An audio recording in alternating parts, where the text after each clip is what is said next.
So, welcome everyone to this evening in a rainy Sweden, Stockholm, or wherever you are. I'm here. And today we have the honor on this meeting with 3PSE to have Dicken Bettinger with us tonight. And I'm going to tell everyone here who he is, or who he is, he will tell himself, but what he have done before he came here. So let me just read some bio here for you that don't know who Dicken is. So it's nice to hear every time, right, Dicken? You hear maybe something new. Okay, so this is Dicken Bettinger. He's Doctor of Education, received his doctorate in counseling psychology, and has worked during his career as a licensed clinical psychologist. Dicken's entire career has focused on psychological well-being.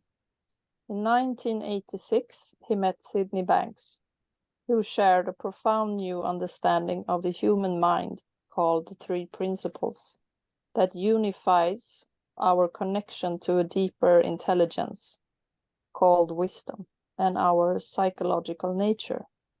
While living in Vermont, Dicken co-founded one of the first Three Principles training, counseling, and education center.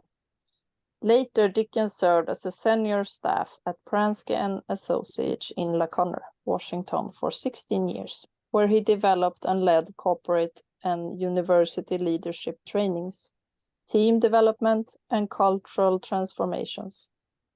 In 2012, Dicken founded his private practice, Three Principles Mentoring. He offers 4-day immersion retreats for individuals, practitioner development, and advanced training programs. He enjoys leading group seminars in the US and Europe. Dicken is the co-author of a book on the Three Principles called Coming Home, Uncovering the Foundation of Psychological Well-Being. And this is the book.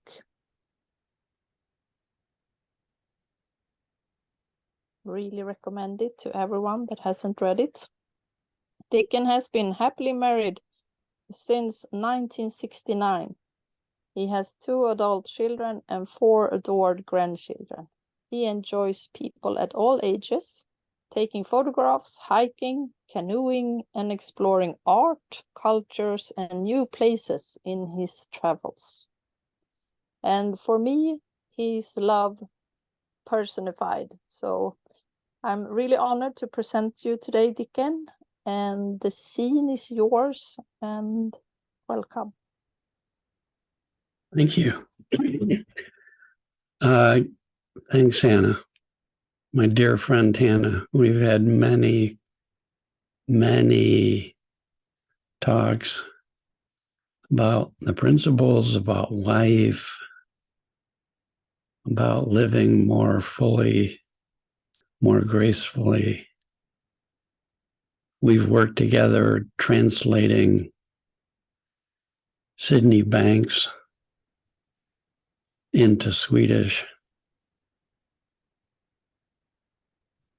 It's been delightful collaborating with you, Hannah. Delightful. So thank you for inviting me. And I see friends here, so old and new. So it's wonderful to be here. Good evening. You're brave souls. 8 o'clock is about the time I get ready for bed. Naps are perfectly okay and welcomed. If you fall asleep during my talk, I will take no offense. It's a good sign when we quiet down. So there's so many different ways to go here, and mostly I want to be in service to you, the 3P Swedish group. I would, rather than just talk, I mean, I prepared 3 different talks for today, so I can go in a lot of different directions. But I'm setting all of those aside. I would like to have any one of you tell me what you would like to hear more about or learn more about, and then I will incorporate that into the talk that I give. So whoever is, Hannah, if you can allow people who would like to share something you're interested in, that'd be great. That'd be great. I think Ivan has to press a button. He's the host. Okay. Of the technique here. What would you like to hear about? What would be helpful to you?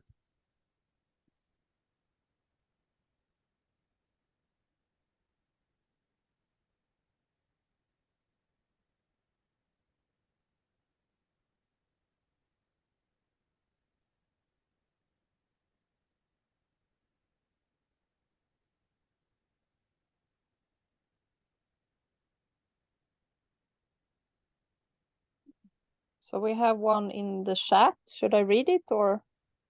Yeah, sure. Yeah. So Peter asked, I would like to hear about the creative power thought. That's great. Me too. I probably can learn as much about that from you folks as you can from me, but that's a wonderful topic to reflect on, the creative power of thought.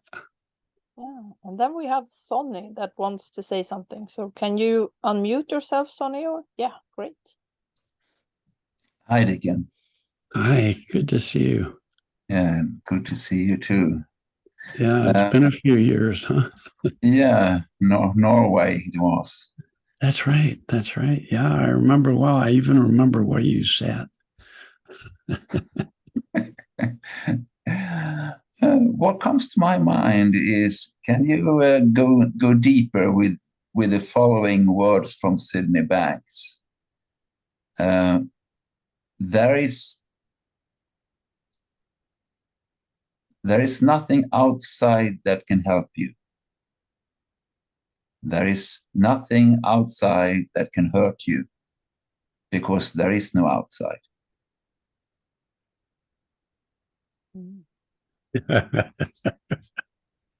Great. I love that. Wow. Okay, I will definitely share some thoughts about that, and I'd love to hear back from you. So thanks for that one, Sonny. And we have one more in the chat. Okay. Karin, what was the most profound change for you when you got insights about the three principles?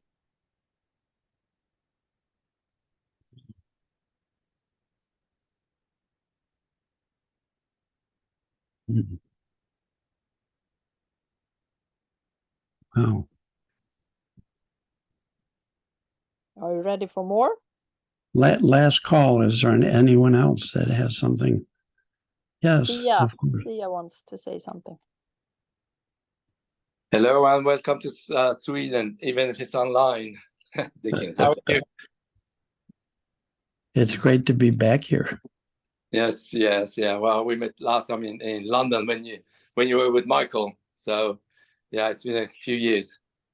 So, right, my thought. Well, I was thinking of looking at three principles from a practical, daily type of angle, because, well, that's where it takes physical form.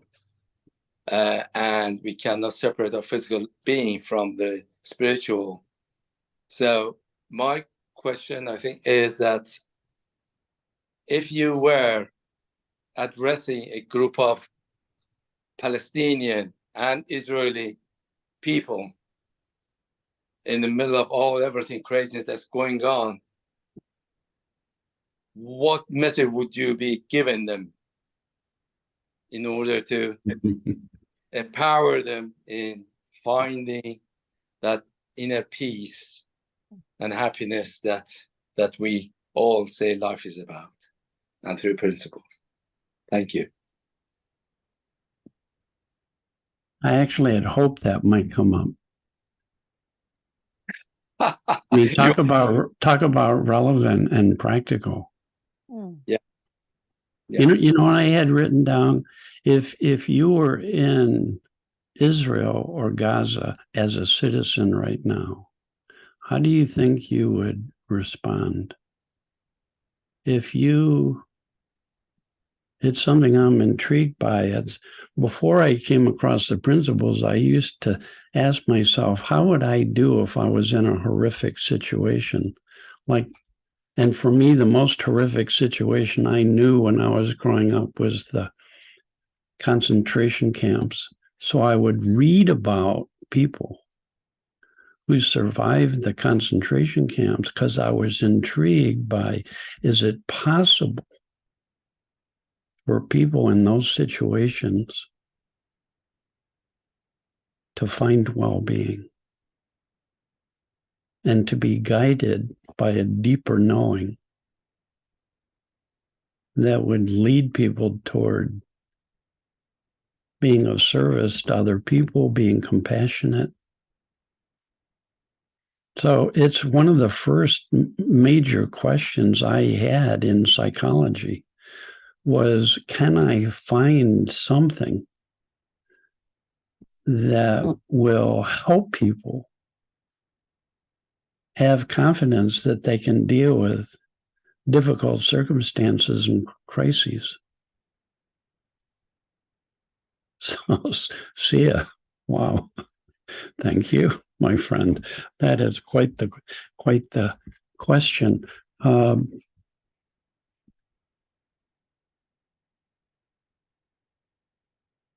Being on the board for Three Principles Global Community.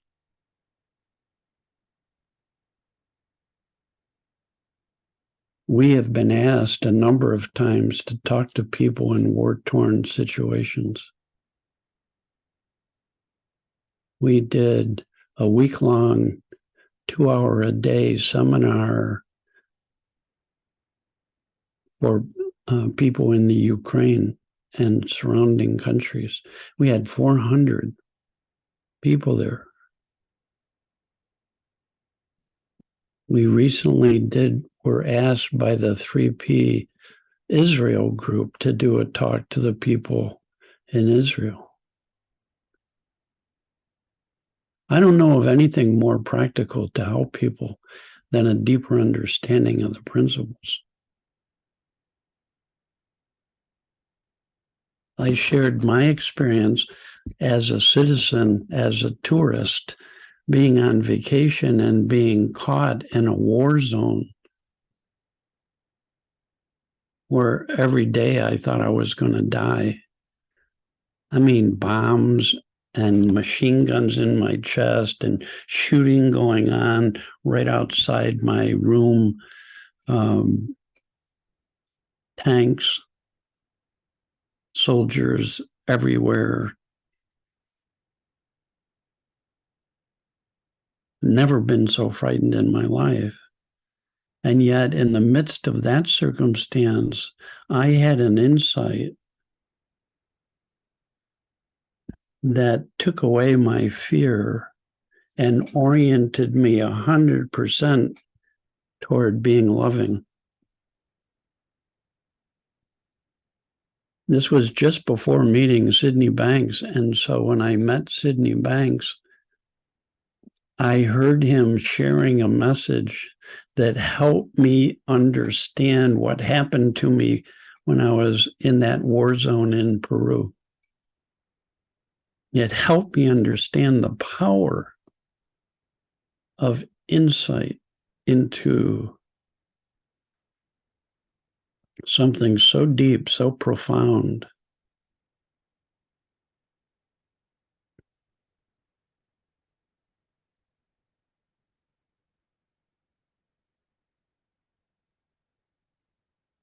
I know it's possible for any human being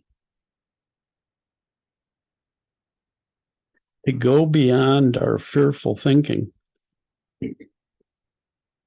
That was the very first insight Sid has, was that he could go beyond his fearful thinking and realize that his fear is temporarily created by his own thinking.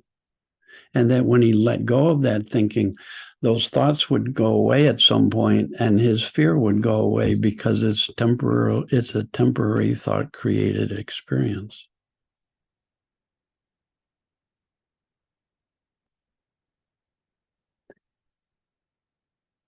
I've been intrigued by this question about how people respond in adverse situations. There have been 600 research studies in psychology that have shown that adversity does not cause stress in people.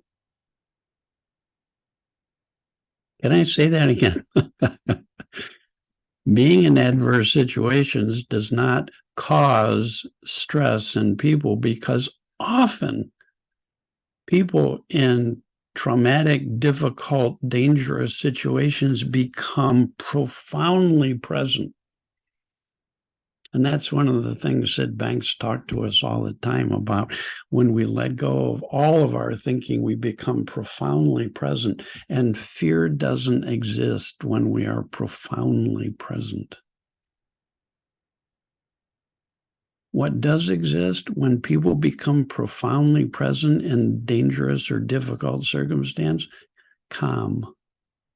People often, in the face of tragedy or difficulty or trauma or violence, people become incredibly clear-headed, calm-minded, fully present.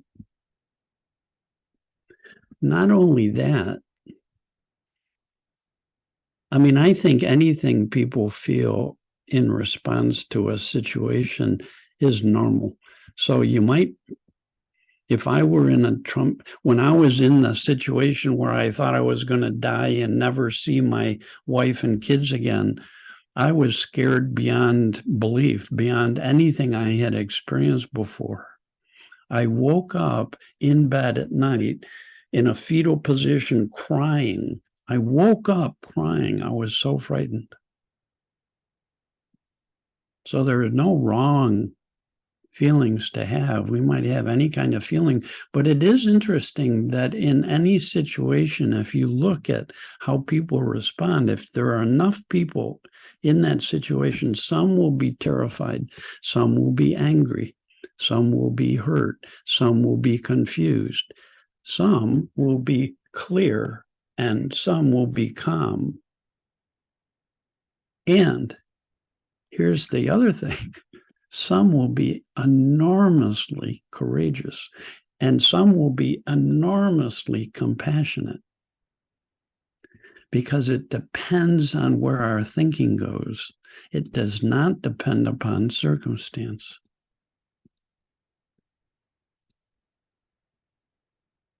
You talk about the creative power of thought. When we think about things, however we're thinking, this creative power will bring that thinking to life as a feeling. And the good news is, though, when we let go of everything we're thinking, we're built automatically, naturally, universally to feel better. As our head quiets down and clears in any situation, I don't care what the situation is, we're built to feel better. And this deeper intelligence that we're connected to in life will bring us the feeling that's perfect for that situation. For one person, it'll bring courage, for another, clarity, for another, perspective, for another, creativity, for another, peace, for another, joy, for another, love, for another, compassion. It'll bring you exactly what's perfect for you at that moment, given who you are in the situation you're in.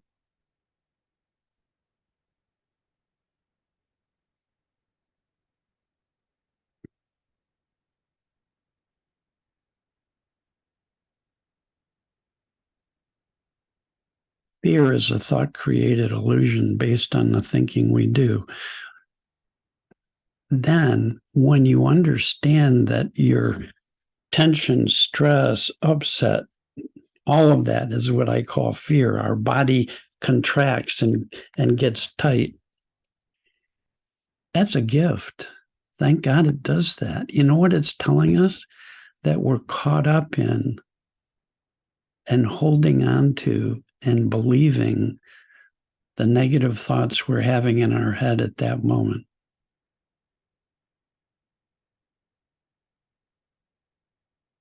Let me say that again. When we feel this stress, this tension,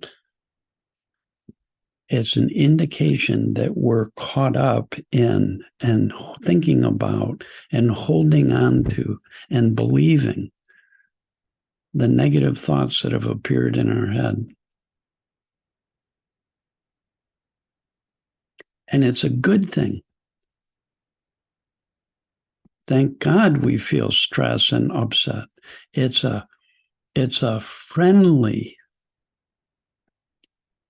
invitation.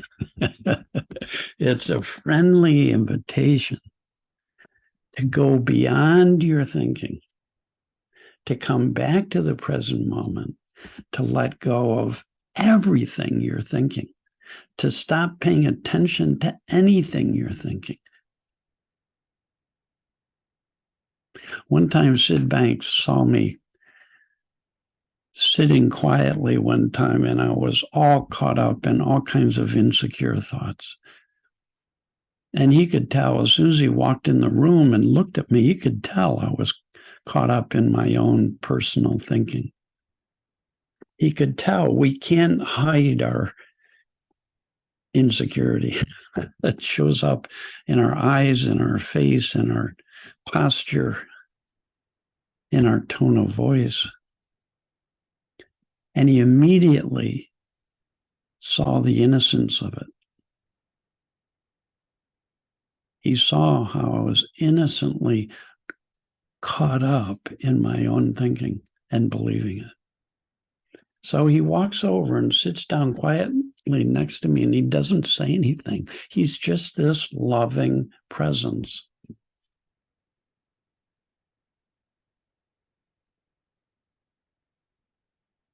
And I get more insecure because I feel like he's seeing how totally insecure I am. Here I am, this psychologist who's just sitting there, just stewing in insecurity. And I turn and look at him. And in the most tender, sweetest voice, pure love, pure compassion, he says to me, Dicken, don't you know that when you feel this way, you can ignore everything you're thinking?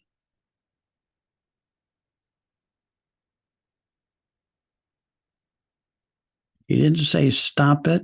He didn't say there was anything wrong with having it. He didn't say you shouldn't feel that way. He didn't say feel good. He said, Dicken, don't you know, when you feel this way, you can ignore everything you're thinking.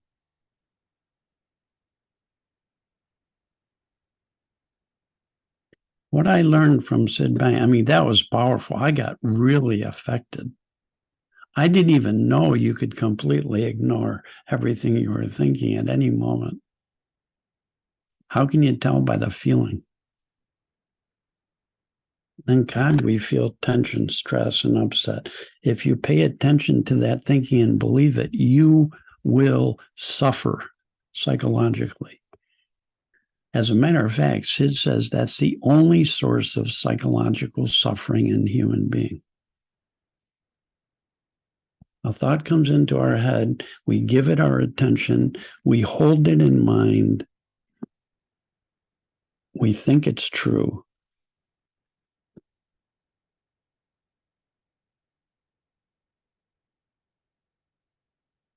Innocently.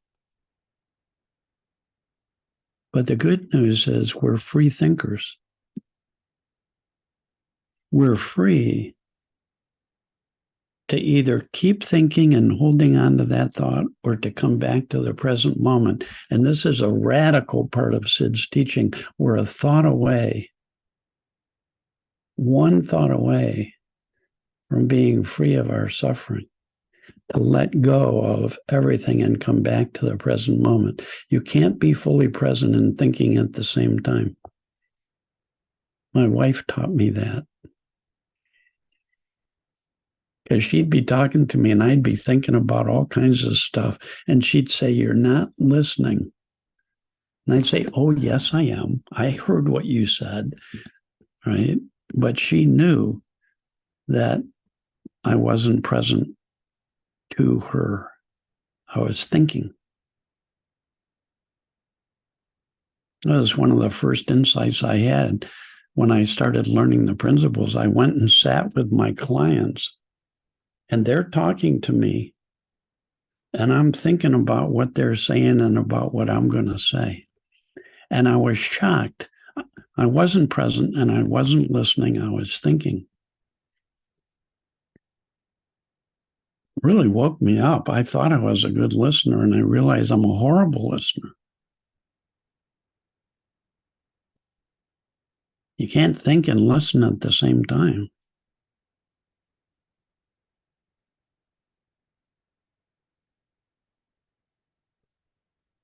So Sid would say, if you really see that your tension is created by your own thinking, you don't need a technique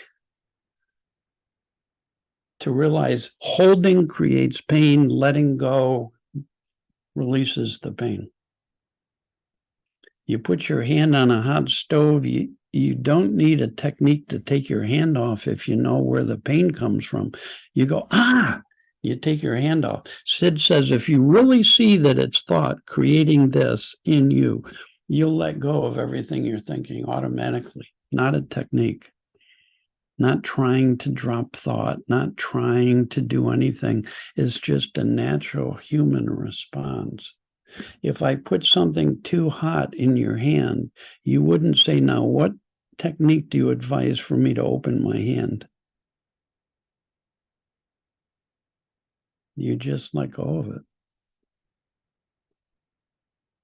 When I work with clients, if they really start seeing that their anxiety, their stress, their insecurity comes from holding thought, they start letting go of it like crazy. They say, "Why would I keep thinking about this if it makes me stressed? Why would I keep thinking about this if it makes me angry? Why would I keep thinking about this if it bums me out and lowers my spirits?" So that was Sid's first insight. Every bit of his insecurity was a temporary thought-created illusion. Why an illusion? Because when you let go of the thoughts, it stops creating the feeling. This power of thought stops creating the feeling. It'll bring to life the next thought. So Sid says, if you want to understand any of this, let go of everything you're thinking. It's the only way you can understand what I'm trying to point you toward, that you're full of well-being, full of it, that you're connected to the universe, that the nature of the universe is radiant energy, and that when your mind quiets down, your feelings stop contracting, because it's just energy. When you let it go, it expands, it radiates. The feeling of energy radiating in our body is a beautiful feeling. So sometimes Sid would summarize everything he would say to us by, it's all thought. Everything you're feeling, every moment is created from the power of thought. It's not created from the world. It's not created from other people. They don't have the power to create.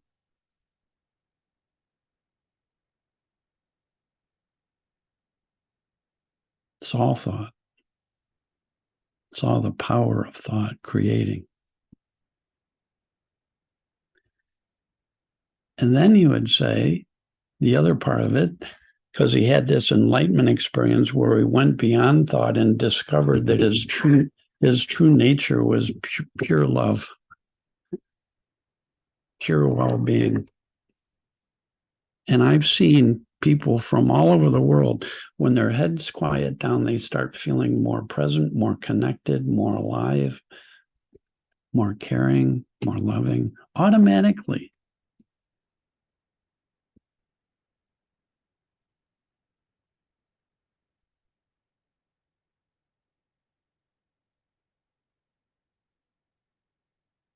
So he would say, listen. Remember, you can't think and listen at the same time. Listen for this feeling of being alive. The feeling that's there when you're not thinking.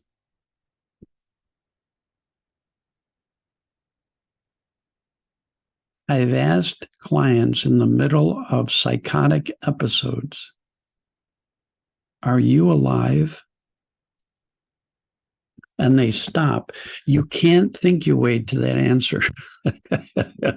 Let me ask you right now, are you alive? Are you alive? Like right now, are you alive? And if you think you're alive, which I assume most of you would say, yeah, I'm alive, duh. If you think you're alive, how do you know? How can you tell? What do you check to see if you're alive?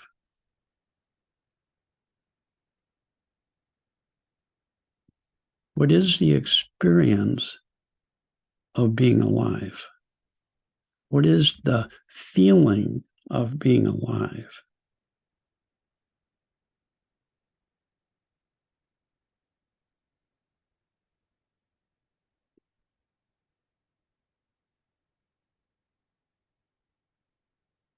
If we surrender all of our thinking into that feeling, is that feeling contracted or is it opening?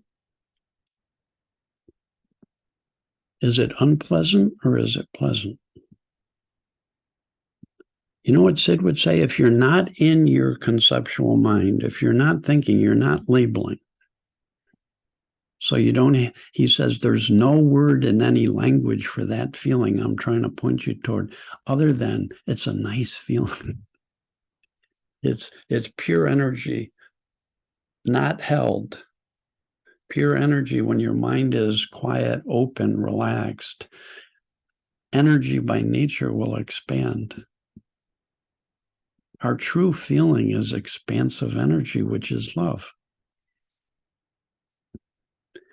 Every client I've worked with at some point, they begin to see when I let go of everything I'm thinking, especially the thoughts that burden me, weigh heavily on me, when I let go of all those thoughts, everyone, stop listening to them, ignore them.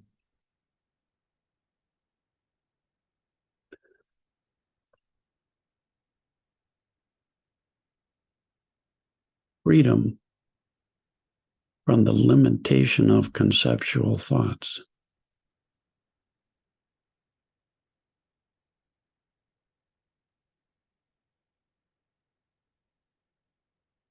Sonny, you asked me to go deeper into Sid's statement.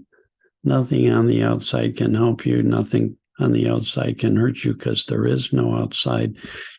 When I let go of concepts, I don't have concepts of inside and outside. There's just being.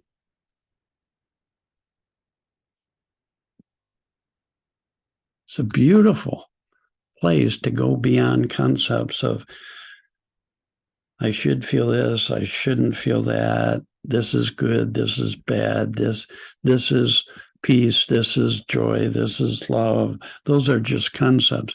Go beyond all concepts.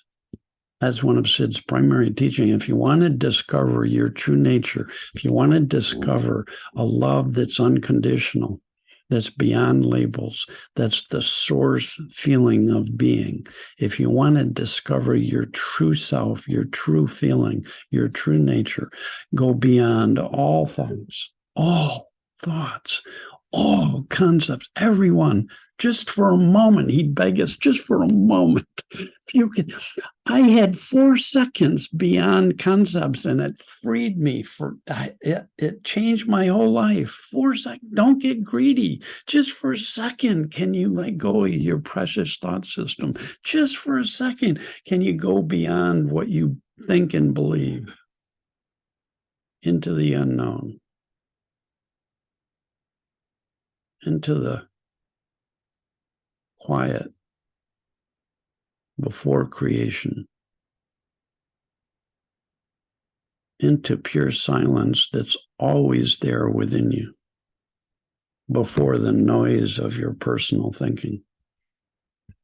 Can you touch that silence? You'd say, you're looking for a feeling, you're looking for silence. They go hand in hand. All truth is found in the state of no thought and the feeling of love. All truth. All answers.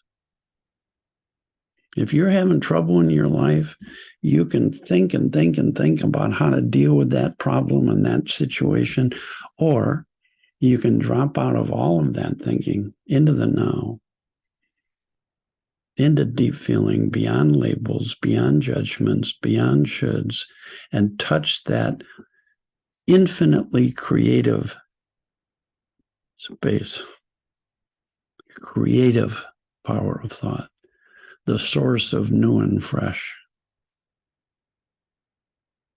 Sid would say all of psychology for 200 years has innocently only been looking at what's already created. Your thought content, your feeling content, your behavioral content. Whole fields of psychology. When I met Sid Banks, there were 400, Yale University did a study, and there were 450 different theoretical approaches to psychology. 450. Everybody had a different theory. There were no principles. Everybody was looking at thought content. The Freudians looked at unconscious thought content, memory. Still content. It's not going beyond the conceptual mind. It's still content. The cognitive psychologists looked at thinking content, personal thought only. Tried to rearrange it, fix it, improve it. The existential humanists looked at feeling content. What are you feeling? Let's talk about your feelings. The behaviorists looked at your behaviors. Sid says all of that is too late. It's already been created. Why don't you look toward what's doing the creating? Look toward the source of your experience. Why? Because the great discovery that's been made over and over again by people in every culture is that if you go beyond concepts into that quiet, it awakens your well-being. It awakens your feelings of being connected to everything and everybody. Unconditional love.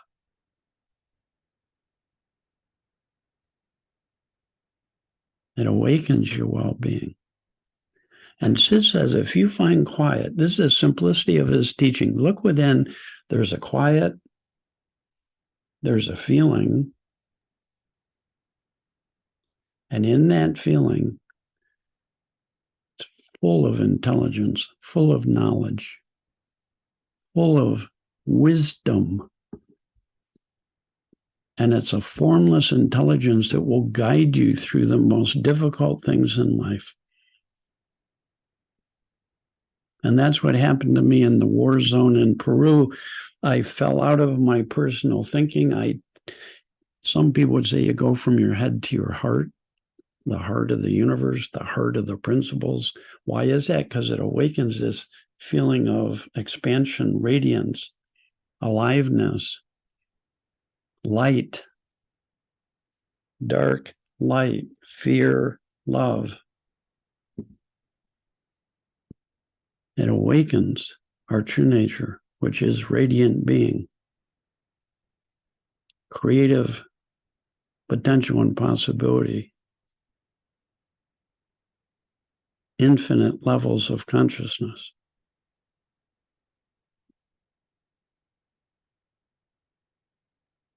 Pure thought, pure consciousness, pure mind, universal, infinite field of life energy, bursting into creation. So he said, don't mess with the old. If you feel lousy, don't focus on it, think about it, try to fix it, try to change it, try to improve it. Go beyond all thought, and you'll find an uncontaminated field of infinite possibilities, new and fresh, alive, feelings of well-being, insight, perspective, common sense, clarity, answers to problems, solutions, new and fresh. My wife's an artist. She drives around, and if her mind is quiet and open, she'll see beauty everywhere.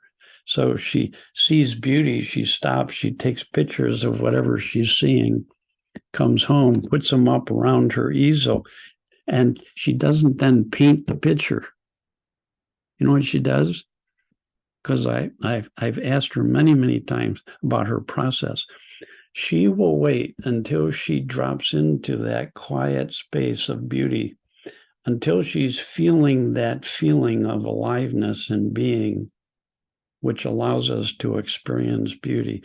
And only when she feels that strongly, then that the intelligence of that feeling moves her hand, makes her decisions. She doesn't have to think about it. You talk to any true artist, they'll talk about it feels like a different person shows up and lives them. It's Natasha and I joke about sometimes when we give talks, we're doing it from our head and it feels just sort of memory-based dead. And then other times we drop out of our thinking and it feels like the other person shows up and just says the perfect thing at that moment.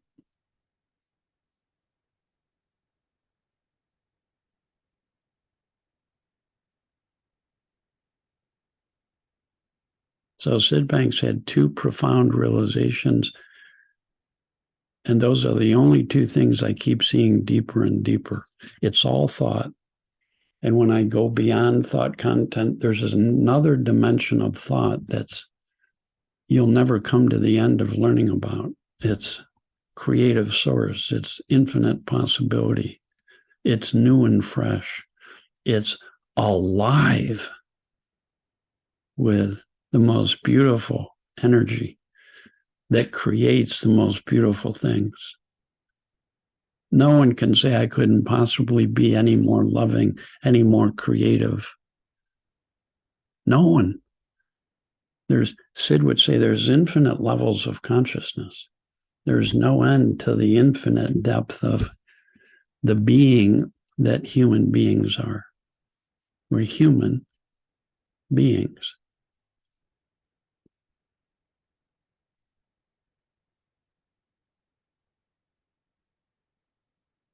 Human beings.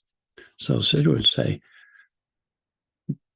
just once in a while, just for brief moments, have the courage to let go of everything you think you know, you believe, every idea, every thought, every judgment, every should, everything.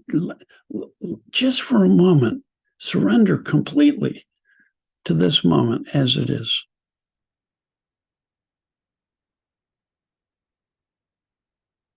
And maybe you'll be fortunate enough to sense the quiet, beautiful feeling of that presence. What's always here underneath our tension, our stress, our upset, our thinking. This field of embrace, intimacy, love. This is what falling in love with. When I've been with my wife, 54 years we've been married. I knew her for a few years before that. We got married when I was 22, she was 21. Traditional psychology says, well, you'll have your honeymoon stage in your relationship, and everything will be perfect.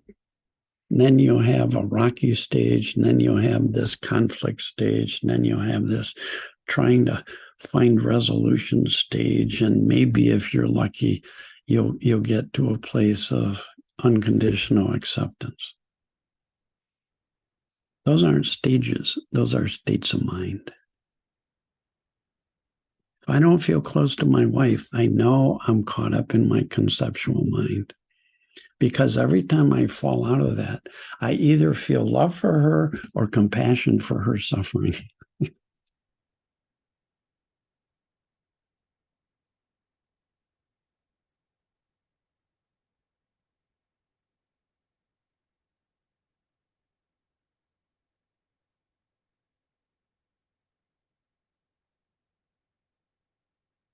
And just look at my list of things I promised I'd say something about the creative power of thought. Okay, well, that's all I've been talking about. Going deeper beyond concepts of inside, outside. That's all part of that. Sid's invitation to us. Go beyond all concepts and to see what you discover, what's still here when you let go of everything. He invited us to that space over and over and over again. Rarely did he give a talk when he said, don't listen to my words, go beyond the words, go beyond all words, go beyond all concepts, go beyond all beliefs, go beyond your intellect. Rarely did he ever give a talk that he didn't start off by saying that, because if people don't do that, they'll just be creating new concepts and thinking about what he's saying the whole time, and they won't have insight into true nature. They won't realize well-being. Make it real in your life, practical, present.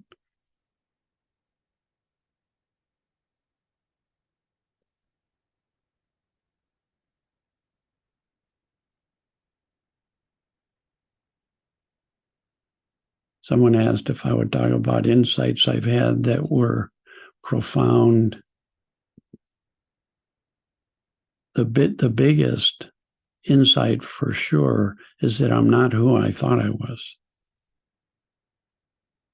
I'm not just a psychological being. That's a small percentage. My body, my thought content, my feeling content, my behavior content is not who I am. It's a small, small, small percentage of who I am.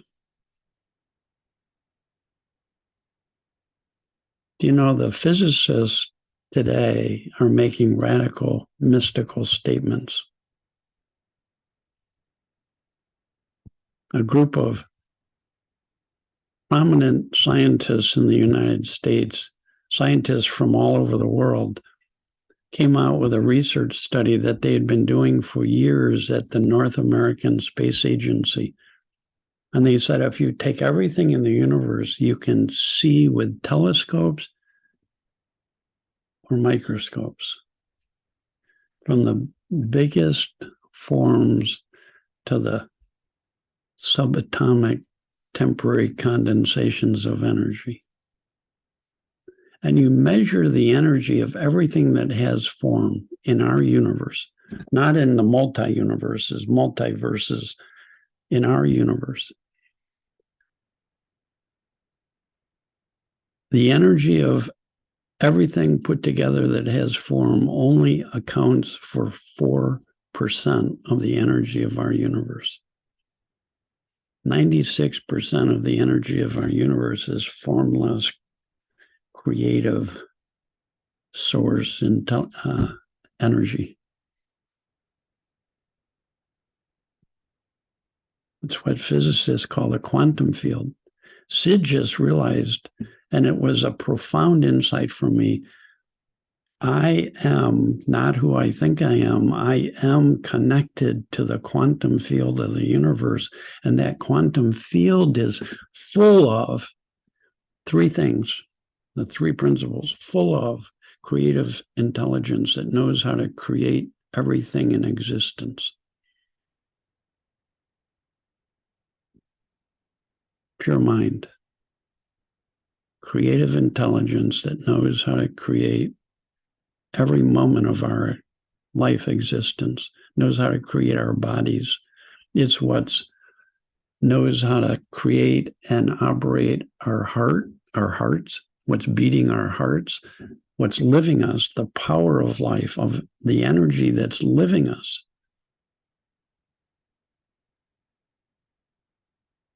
It's full of conscious energy. Everything that's created is made of conscious energy, so it has the ability to be aware. One-celled amoebas are aware of where food is and can find it, and it goes in one end of the cell and comes out the other end of the cell. Knows how to move toward it. Every cell in the universe responds to heat and pressure and touch and light. It's aware. We're connected to a universal consciousness. When our minds get quieter, we become more and more conscious.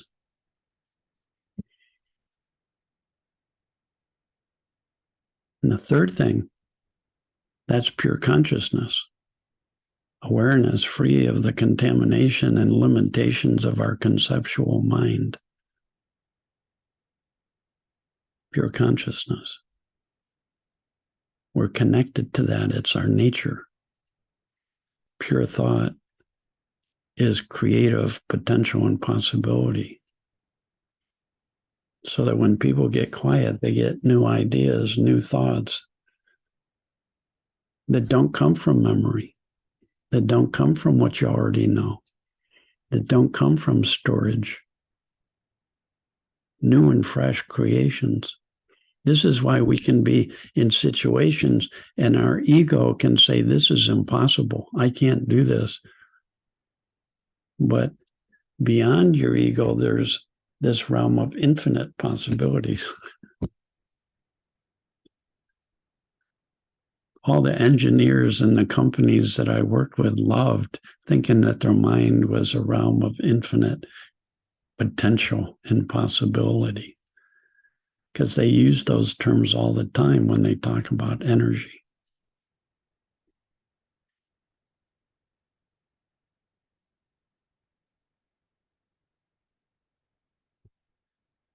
And I was asked to make this practical. Well, the message is that our well-being is within us, that any human being in any situation has everything they need already to become present. That doesn't take energy. It's the only thing we can't do. It's a release. It's not a doing. It's not a trying. It's not an effort. Relax into the present moment. And then awareness is built into us so we can be aware of that space that we're just floating in when we're not thinking, a space of presence. And we can be aware of the quiet in that space and the feeling in that space.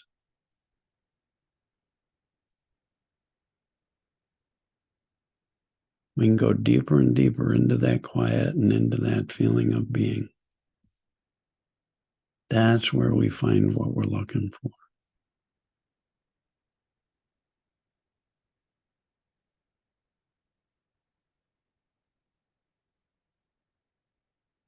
And it will bring us all the common sense we need to deal with any craziness that's going on in your life.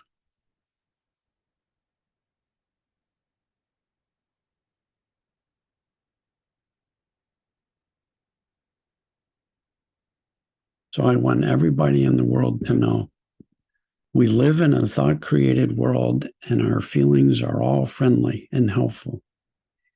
And especially our tension, stress, and upset, it's pointing us, it's an invitation to let go of everything we're thinking, to come back to the now. We're misusing our intellects, and it's creating tension, stress, and upset. We're trying to find answers in the computer, and they can't be found there. You can't find love and wisdom in a computer. You have to close your laptop. We tell our kids, you've had enough screen time. Close your laptop, for God's sake. Put your phone down. Too much screen time rots the mind. Too much thinking rots the mind.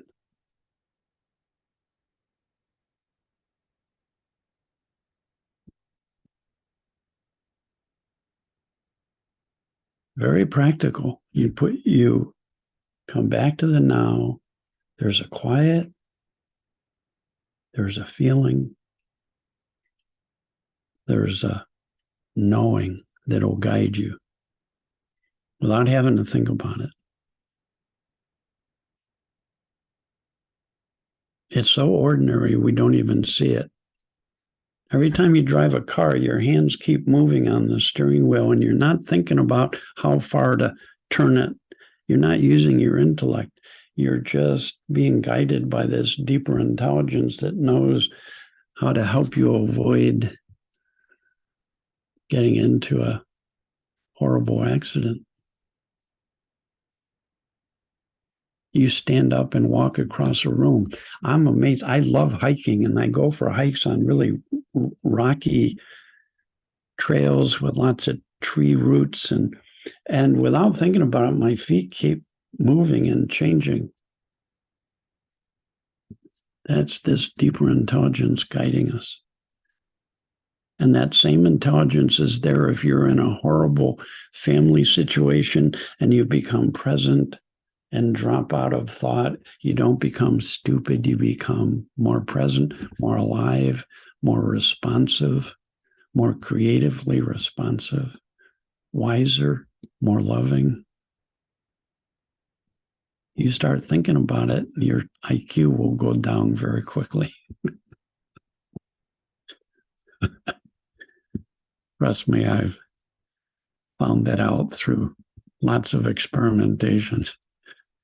No human being, this was Sid used to say, it's so simple. No human being can think their way to well-being or to wisdom. Impossible. Can't do it. You won't find those things in any concept. It's a feeling. It's a knowing. It's right here. It's right here, living us, loving us.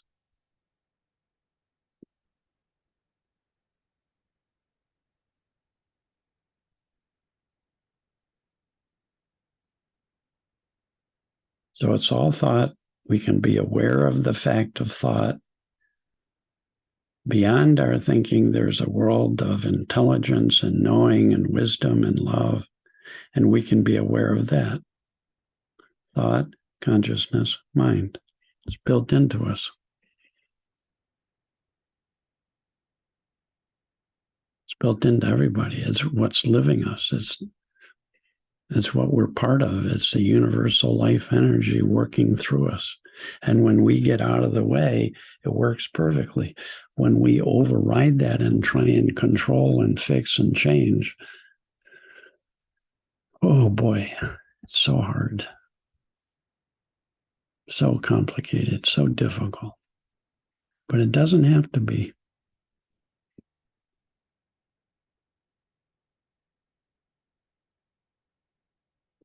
You know how sometimes, this is how I'll end this. Sometimes Sid would say to us, you want to get a deeper understanding of these principles?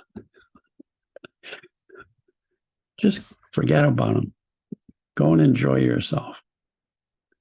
because in order to enjoy yourself, you have to get present and be open and receptive to this deeper life energy. Go and enjoy yourself. And if at any point you realize you're not enjoying yourself, if you know it's thought, it'll bring you back to the now and you'll be good to go. He goes, how simple can it get? This is not complicated. It's as simple as 1, 2, 3. Wake up, feel, and trust where wisdom takes you. How simple can you be? Okay, I hope I hit on all the points people were interested in. I'd love to hear what we have half an hour if people are able to stay that long.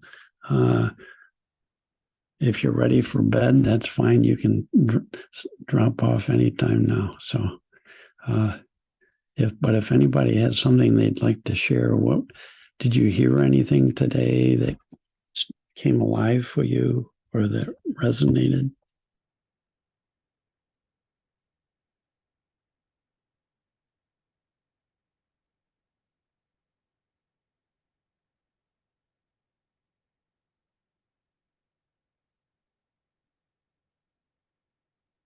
Sid would just say, what are you feeling? Yeah. I'm feeling blessed to be here and absorbing all the love and consciousness that is radiating and is up. I'm feeling much lighter, both in my body and in my mind. And just to confirm the essence of what you said, there was one of my life experiences I shared with the group a few weeks ago. And that was when I had my near-death experience. I nearly drowned in the sea. And the amazing thing was that, well, of course, you first struggle to stay, on the surface. But once I knew I couldn't do that and I sank, there was a point when I said, well, you know what? I know this is not going to work. Might as well just let it go. And in that moment, the craziest thing was for me that I didn't need any more oxygen. My lungs were full with water, but I was the happiest I ever was in my whole life, even happier and calmer and more secure than when my children were born. This was like being back in my mother's womb, actually. Yeah.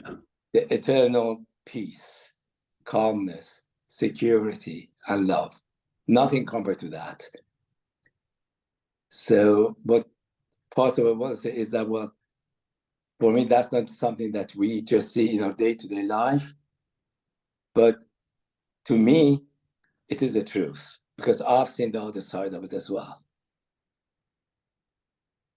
Thank you very much for all your wisdom and love. Really grateful. So yeah, that's absolutely beautiful.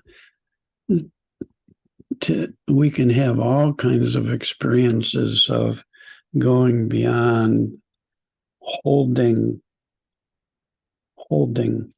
to this space of eternal. I love how you said it, eternal peace. Yet the words don't do justice to it. If you put peace, joy, and love and compassion all together in one and took away all the words, you'd have a sense of what our true nature is. There have been people in every single culture throughout time who've touched this space beyond concepts. Some people, sometimes Sid would say, every insight you have about the principles brings you to this state of meditative presence. Awake, alert, relaxed, alive presence, meditative presence. because it's our natural state. Some people say the first meditators might have been people sitting in a cave when fire was invented, and they would spend their nights staring into the fire, and their minds would get quieter and quieter and quieter, and they would feel universally connected to the animals, to everybody in their clan, to other people, to everybody, to everything. Why is that? Because on a deeper level, we're all the same energy. We're all connected. There is no separation. There is no outside.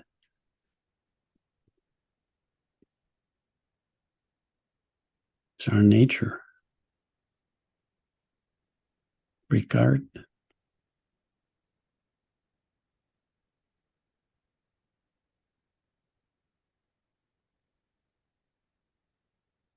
Ricard, can you, yeah. I just succeeded in unmute. I just have one question. How do you see meditation? Is it a way to reach this deeper state? Well, most people, when they use the term meditation, talk about something that a person would do to achieve something.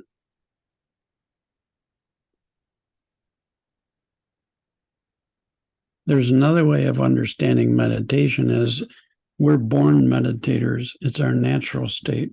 Babies are the best meditators, fully present, no concepts, alert, alive, responsive. The Tibetan Buddhists say the highest form of meditation is non-meditation. Sometimes they call it newborn consciousness, our natural state of mind. Relaxed, alert, awake, alive, open, not holding anything, allowing everything to flow through, not trying to do anything with experience, allowing every bit of it to flow through. When I allow my upset to just be flowing energy, it expands. But to me, it seems like something to do. But on the other hand, I can see that it's a natural thing behind the personal thinking. But I'm a bit confused. Maybe I think too much. Yeah, I know. This is why Sid says, okay, I'm going to give you some hints. I'm not going to tell you what to do or how to do it. I'm just going to give you some hints that have been around for centuries. You can't think your way to a natural meditative state. No one can. So if you're thinking about this, you'll never discover it. It's impossible. You'll discover a concept. You'll discover somebody's idea of meditation. You won't discover what the great meditators all were pointing us toward. And they would say, you can't do it. You already are it. So they'll use metaphors. So they'll say, you think you're a wave on the ocean. And I'm telling you, look down. And do you have to do anything to become the ocean? Is there anything that needs to be done to be whole, complete, natural? It's our doing and searching and trying that creates tension, stress, and upset and prevents us from experiencing non-separation, connection, aliveness.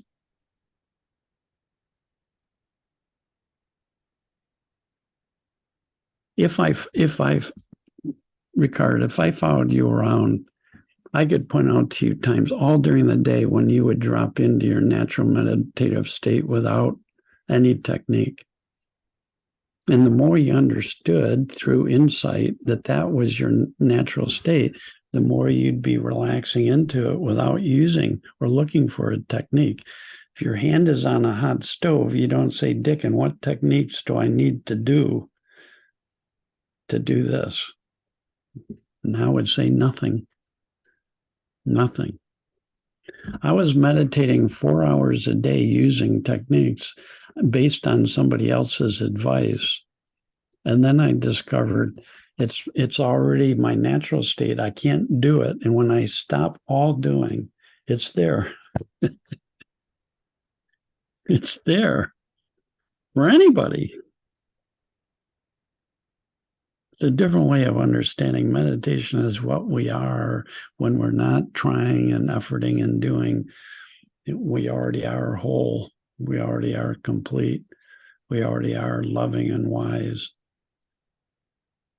We already are perfect as we are. Nowhere to get to. The ocean doesn't have to get anywhere to be a better ocean.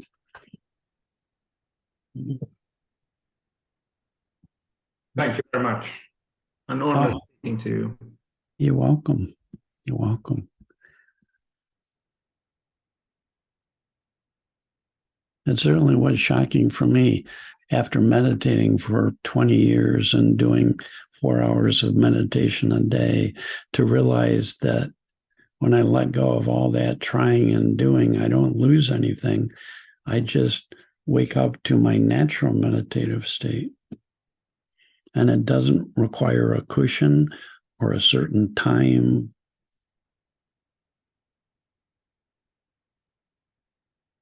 I'm in a natural state right now. I didn't have to go anywhere to do it. I didn't have to focus on my breathing or try this or try that or say a mantra or concentrate on something. It's letting go of all concentration, effort, trying. And there it is, natural as can be.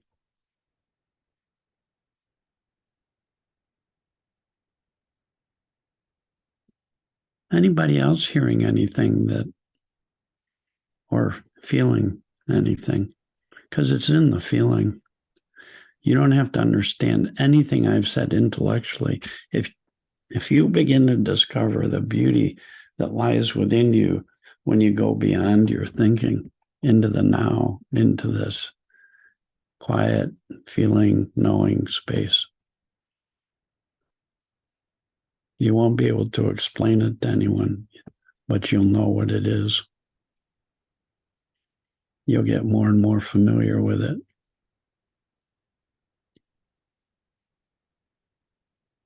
Sonny has his hand raised. Okay.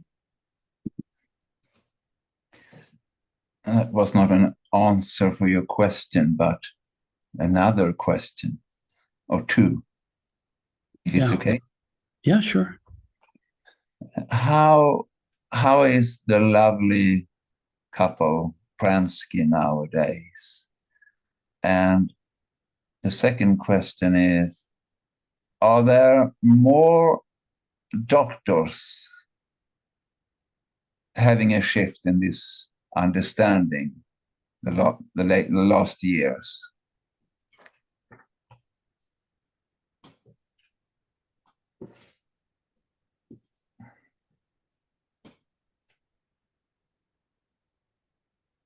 Well, it's easier for me to answer that first one.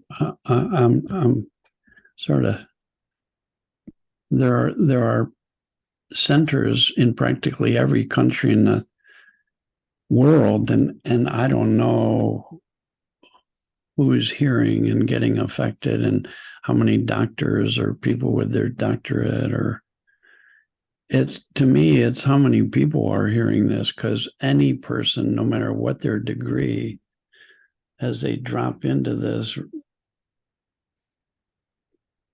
feeling of presence, is having a profound influence on everybody around them and on the world. And that's how the overall level of consciousness of the world goes up, is any one of us, when we drop in, is bringing more of that loving energy into the world, literally. Literally. So it doesn't matter if they've ever even been to school or if they have 10 degrees. It's a question of where are they living? Are they dropping into this feeling and bringing more of that into the world? That's the real question. So, George, you wanted to know about George and Linda, Sonny Ramsky? Yes. I think they're doing better than ever, even though George had a massive stroke and it's really affected him on many levels. He's as sharp as can be. Linda says she likes him better since he's had his stroke. He's so warm and so loving. And he's still meeting with people. He does much better one-on-one or in very small groups than in bigger groups because it gets overstimulating. But his level of understanding before he had his stroke helped him go through it in a way that surprised everybody who knew him. He just became a more ardent student of the principles. And he's continued and continues to have insight.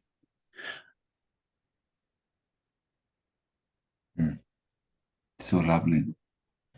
It reminds me of Ram Dass, if you know that teacher. He had a massive stroke and had difficulty communicating, and he experienced loving presence more and more deeply. Even after he had his stroke, he experienced that more deeply than ever. It's a little bit, once you start realizing where to look, you know how when things are difficult, it's not a matter of trying an effort and even learning. It's a matter of surrender into the now as it is, and then you will be lifted in spirit and guided. You continue to have sights from within, insights built into us. It's our nature.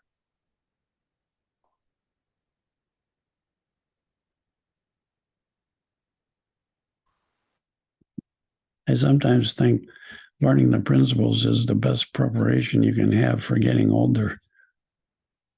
Oh my God. I'm 76 now, and everybody I know my age is just having unbelievable physical challenges, and it becomes either a burden or an opportunity.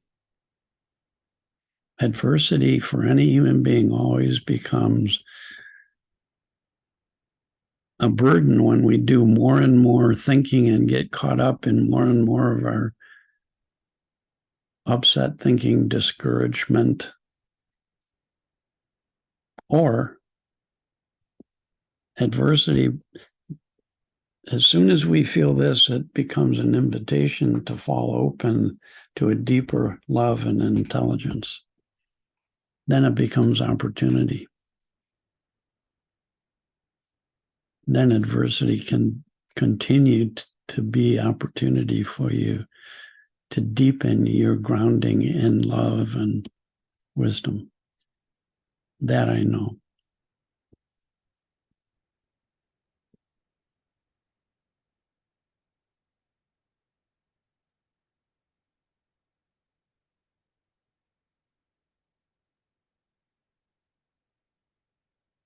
Anybody else? We might have time for one more if anybody else would like to share something.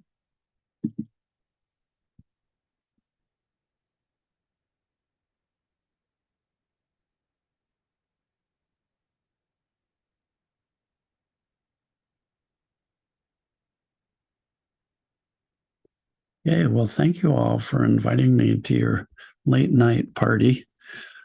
I'm very impressed. Very, very impressed. I wish you a peaceful sleep tonight. Hannah, thank you for having me come on. You're such a great friend. Thank you. Thank you so much, Dicken, for tonight and for your presence. And we have to thank Koisi for letting you go on a Sunday too. So please send her my love and your precious dog. Also. She says, well, you go ahead and talk about the principles. I'm going to go meet and take my grandson out to lunch. Oh, hope you can join them. Well, he's coming here for dinner, so I'll see him later. So, so thank you very, very much for this time with you, and all my love, and everyone else send their love and their hearts here. I can see it in the chat too. They're having a wonderful feeling. I have a very near and dear spot in my heart for Sweden. I one time was invited to come, and some friends from Sweden met me in Stockholm and showed Koisi and I around, and then we drove down to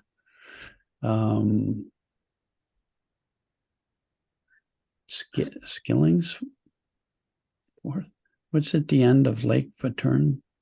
Skillings. Yeah. Vänersborg. That's a Vättern. Anyways, I came to Sweden. I did spent, I don't know, probably 8 days in Sweden and did a weekend seminar for people. And love being in Sweden. Yeah. Was it Jönköping? Yes, that's it. Jönköping. Yes. Thank you. That's it. I just You're so welcome back, Dicken. So hopefully we will can arrange that. It'd be very nice. Okay. Okay. Good evening, everybody. Thank you. Thank you, Dicken. Good evening. Thank you very much. Thank you. Love you so much. Bye-bye. Bye-bye. Let's spread this feeling. Lots of love. Go out, spread the feeling you have.